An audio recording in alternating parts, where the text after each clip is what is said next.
Hello friends, welcome back to my channel. ತುಂಬ ದಿನ ಆಯಿತು ಮೀಟ್ ಮಾಡಿ. ಇವತ್ತಿನ ಸೆಷನಲ್ಲಿ ನಾವೇನು ಕಲಿಯೋಣ ಅಂದರೆ ಡಾಜ್ ಟೂಲ್ನ ಕಲ್ತ್ಕೊಳ್ಳೋಣ.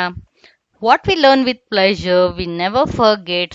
ಕಲಿಯೋದನ್ನ ಇಂಟ್ರೆಸ್ಟ್ ಕೊಟ್ಟು ಕಲೀರಿ, ಇಷ್ಟಪಟ್ಟು ಕಲೀರಿ. ಆವಾಗ ನೀವು ಆ ಕಾನ್ಸೆಪ್ಟ್ನ ಮರೆಯೋದಿಲ್ಲ. Never stop learning.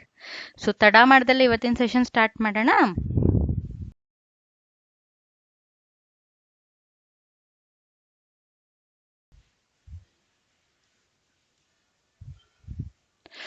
ಈ ಟೂಲ್ ಅಲ್ಲಿ ನಮಗೆ ಡಾಜ್ ಟೂಲ್, ಬರ್ನ್ ಟೂಲ್ ಮತ್ತೆ ಸ್ಪಾಂಜ್ ಟೂಲ್ ಇದೆ. ಡಾಜ್ ಟೂಲ್ ನಾವ್ ಇವತ್ತು ಕಲ್ತ್ಕೊಳ್ಳೋಣ. ಈ ಮೂರದಕ್ಕೂ ಶಾರ್ಟ್ ಕಟ್ ಕೀ ಬಂದು ಓ. ಇವಾಗ ಡಾಜ್ ಟೂಲ್ ಸೆಲೆಕ್ಟ್ ಆಗಿದೆ ಅನ್ಕೊಳ್ಳಿ. ನೆಕ್ಸ್ಟ್ ಟೂಲ್ ನ ಸೆಲೆಕ್ಟ್ ಮಾಡ್ಬೇಕಂದ್ರೆ ಶಿಫ್ಟ್ ಇಟ್ಕೊಂಡು ಓ ಮಾಡಿದ್ರೆ ಆ ಫ್ಲೈಔಟ್ ಅಲ್ಲಿ ಇರುವಂತ ಟೂಲ್ಸ್ ಮಧ್ಯೆ ನನಗೆ ನ್ಯಾವಿಗೇಟ್ ಆಗುತ್ತೆ. ಓಕೆ,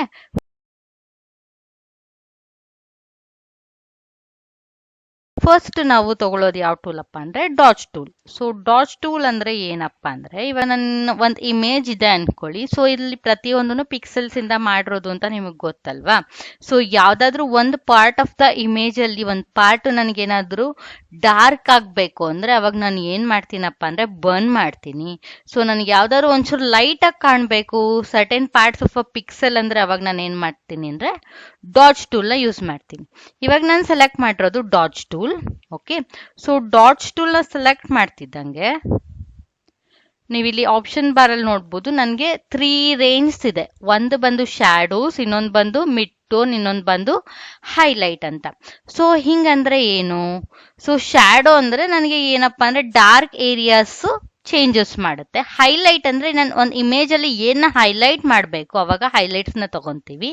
ಮಿಡ್ ಟೋಲ್ ಅಂದ್ರೆ ಮಿಡಲ್ ಏರಿಯಾಸ್ ಆಫ್ ಗ್ರೇಸ್ ಇರುತ್ತೆ ಅಲ್ಲ ನನ್ನ ಇಮೇಜ್ ಅಲ್ಲಿ, ಅದನ್ನ ನಾನು ಮಿಡ್ ಟೋನ್ ಅಂತ ಹೇಳ್ತೀನಿ. ಓಕೆ, ನೆಕ್ಸ್ಟ್ ಬಂದು ಎಕ್ಸ್ಪೋಜರ್. ಎಕ್ಸ್ಪೋಜರ್ ಅಂದ್ರೆ ಏನಪ್ಪಾ ಅಂದ್ರೆ, ಈಗ ನಾನು ಒಂದು ಇಮೇಜ್ ಇದೆ ಅಲ್ಲ, ನಾನು ಅಪ್ಲೈ ಮಾಡ್ತೀನಲ್ಲ, ಅದು ಎಷ್ಟು ಡಾರ್ಕ್ ಅಥವಾ ಎಷ್ಟು ಲೈಟ್ ಆಗಿ ನನಗೆ ಇಮೇಜ್ಗೆ ಅಪಿಯರ್ ಆಗಬೇಕು ಅನ್ನೋದನ್ನ ನಾನು ಹೇಳ್ತೀನಿ. ನನಗೆ ತುಂಬಾ ಡಾರ್ಕ್ ಆಗಿದ್ರೆ ಏನಂತ ಹೇಳ್ತೀನಿ ಅಂದ್ರೆ ಅಂಡರ್ ಎಕ್ಸ್ಪೋರ್ಡ್ ಅಂತ ಹೇಳ್ತೀನಿ. ನನಗೆ ತುಂಬಾ ಲೈಟ್ ಆಗಿದ್ರೆ ಏನಂತ ಹೇಳ್ತೀನಿ ಅಂದ್ರೆ ಇಮೇಜ್ ಓವರ್ ಎಕ್ಸ್ಪೋಸ್ಡ್ ಅಂತ ಹೇಳ್ತೀನಿ. ಇದನ್ನ ನಾನು ಪ್ರಾಕ್ಟಿಕಲಿ ನಿಮಗೆ ಮಾಡಿ ತೋರಿಸ್ತೀನಿ, ಅವಾಗ ನಿಮ್ಗೆ ಗೊತ್ತಾಗತ್ತೆ. ಫಸ್ಟ್ ಲೇಯರ್ನ ಡುಪ್ಲಿಕೇಟ್ ಮಾಡ್ಕೋಬೇಕು. ನಾವು ಡುಪ್ಲಿಕೇಟ್ ಲೇಯರ್ ಮೇಲೆ ವರ್ಕ್ ಮಾಡಿದಾಗ ಏನಾದ್ರು ಎರರ್ ಇದ್ರೆ ಈ ಲೇಯರ್ನ ಡಿಲೀಟ್ ಮಾಡ್ಬೋದು, ಅವಾಗ ಒರಿಜಿನಲ್ಲು ಹಾಗೆ ಇರುತ್ತೆ. ಓಕೆನಾ? ಇವಾಗ ನಾನು ತಗೊಂಡಿರೋ ಟೂಲ್ ಯಾವುದು? ಡಾಜ್ ಟೂಲ್. ಅಂದ್ರೆ ಏನ್ ಮಾಡುತ್ತೆ? ಲೈಟನ್ ಮಾಡುತ್ತೆ ನನ್ನ ಪಿಕ್ಸೆಲ್ನ. ಫಸ್ಟ್ ಝೂಮ್ ಮಾಡ್ಕೊಳ್ಳೋಣ ನಾನು ಇಮೇಜ್ನ. ಈಗ ಕಣ್ಣಿಗೆ ಸ್ವಲ್ಪ ನಾನು ಬ್ರೈಟ್ನೆಸ್ ಕೊಡಬೇಕು ಅನ್ಕೊಳ್ಳಿ. ಅವಾಗ ನಾನು ಏನ್ ಮಾಡ್ತೀನಪ್ಪ ಅಂದ್ರೆ ಫಸ್ಟ್ ಇಲ್ಲಿ ಇರೋದ್ರಲ್ಲಿ ಹೈಲೈಟ್ ಮಾಡ್ಬೇಕಾಗತ್ತೆ. ಅದರಿಂದ ನಾನು ಇಲ್ಲಿ ಹೈಲೈಟ್ ಅಂತ ತಗೋತೀನಿ. ಬ್ರಷ್ ಸ್ವಲ್ಪ ಡಲ್ ಆಗಿರೋದನ್ನ ತಗೊಳ್ಳಿ. ತಗೊಂಡು ಜಸ್ಟ್ ಕ್ಲಿಕ್ ಮಾಡ್ತಾ ಹೋದ್ರೆ ಬ್ರಷ್ ಸೈಜ್ ನ ಸ್ವಲ್ಪ ಇನ್ಕ್ರೀಸ್ ಮಾಡ್ಕೊಳ್ಳಿ. ನೋಡಿ,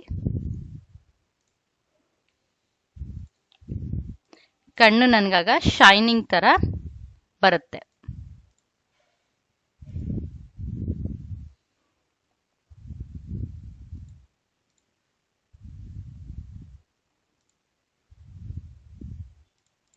ಐ ಬಾಲ್ಸ್ ಮೇಲೆ ಮೂವ್ ಮಾಡಿದ್ರೆ ಐ ಬಾಲ್ಸ್ ನನಗಿನ್ನ ಬ್ರೈಟ್ ಆಗಿ ಕಾಣುತ್ತೆ.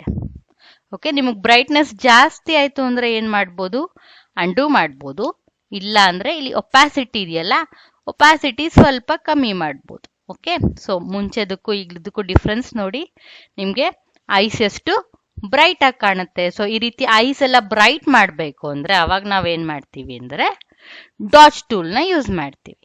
ಓಕೆ, ಇವಾಗ ಈ ಮೂಗಲ್ಲಿ ಈ ಏರಿಯಾನ ನಾನು ಹೈಲೈಟ್ ಮಾಡಬೇಕು ಅನ್ಕೊಳ್ಳಿ. ಅವಾಗ ಏನ್ ಮಾಡ್ತೀನಿ ಅಂದ್ರೆ ಬ್ರಷ್ ಸೈಜ್ ನ ದೊಡ್ಡದ್ ಮಾಡಿ ಎಕ್ಸ್ಪೋಜರ್ನ ಲೈಕ್ 10 ತುಂಬಾ ಕಮ್ಮಿ ಇಟ್ಕೋತೀನಿ, ಲೈಕ್ 15, 10 ಆ ರೀತಿ ಇಟ್ಕೊಂಡು ಜಸ್ಟ್ ಇಲ್ಲಿ ಕ್ಲಿಕ್ ಮಾಡಿದ್ರೆ ನನಗೆ ಈ ಪಾರ್ಟು ಹೈಲೈಟ್ ಆಗುತ್ತೆ. ಲೈಕ್ ಚಿನ್ ಏರಿಯಾ ಮತ್ತೆ ಹಣೆ ಏರಿಯಾ.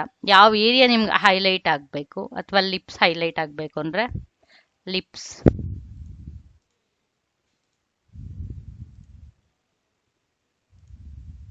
ಓಕೆ, ಡಿಫ್ರೆನ್ಸ್ ನೋಡಿ, ನಿಮ್ಗೆ ಗೊತ್ತಾಗುತ್ತೆ. ಈ ರೀತಿ ವರ್ಕ್ ಮಾಡೋದಕ್ಕೆ ನಾವು ಯಾವ ಟೂಲ್ ಯೂಸ್ ಮಾಡ್ತೀವಿ ಅಂದ್ರೆ ಡಾಜ್ ಟೂಲ್ ಯೂಸ್ ಮಾಡ್ತೀವಿ. Meet you all in my next video. Bye bye.